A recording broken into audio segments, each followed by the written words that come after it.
Right. మరి గీతాంజలిలో lead role తీసుకొని వచ్చారు మీరు, కానీ హీరోయిన్ తోటి కనీసం డ్యూయట్ కూడా లేదా ఆ సినిమాలో మీకు? అంటే ఏమవుతుందంటే ఫస్ట్ మేము కథ రాసుకొని కథ అనుకున్నప్పుడు మొత్తం హీరో క్యారెక్టర్తోనే ట్రావెల్ అవుద్దండి సినిమా అంతా. గీతాంజలి కూడా పరిస్థితులు అర్థమవుతూ వస్తున్నాయి అనమాట. ఒక కమెడియన్తో ఒక హీరోయిన్ చేయాలంటే అమ్మాయి మార్కెట్ ఓపెన్, జనరల్గా మాట్లాడుకోవడం తప్పులేదు, మారిపోతా ఉంటాయి. ఇప్పుడు నన్ను ఎవరో వచ్చి ఇంత చిన్నది భయ్య 3 రోజులు day and night shooting cinema అయిపోద్ది అంటే ఆలోచిస్తాను. 3 రోజుల్లో డే అండ్ నైట్ చేసేస్తే సినిమా అయిపోద్ది అంటే ఆలోచిస్తాను.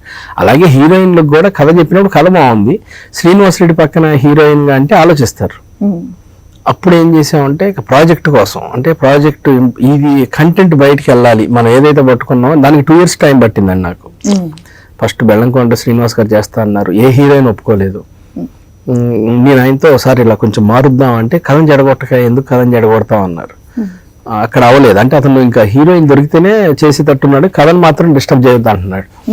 దాదాపు పీవీపీ వాళ్ళు ఏంటంటే వాళ్ళకి భయం, కథ బాగుంది అంత బాగుంది, హీరో శ్రీనివాస్ రెడ్డిని పెడితే ఎవరు చూస్తారు, అక్కడ వాళ్ళు హీరోని చూసారు, కథను చూడాల్సి ఉండి వాళ్ళ పాయింట్ ఆఫ్ వ్యూ వాళ్ళు కరెక్ట్.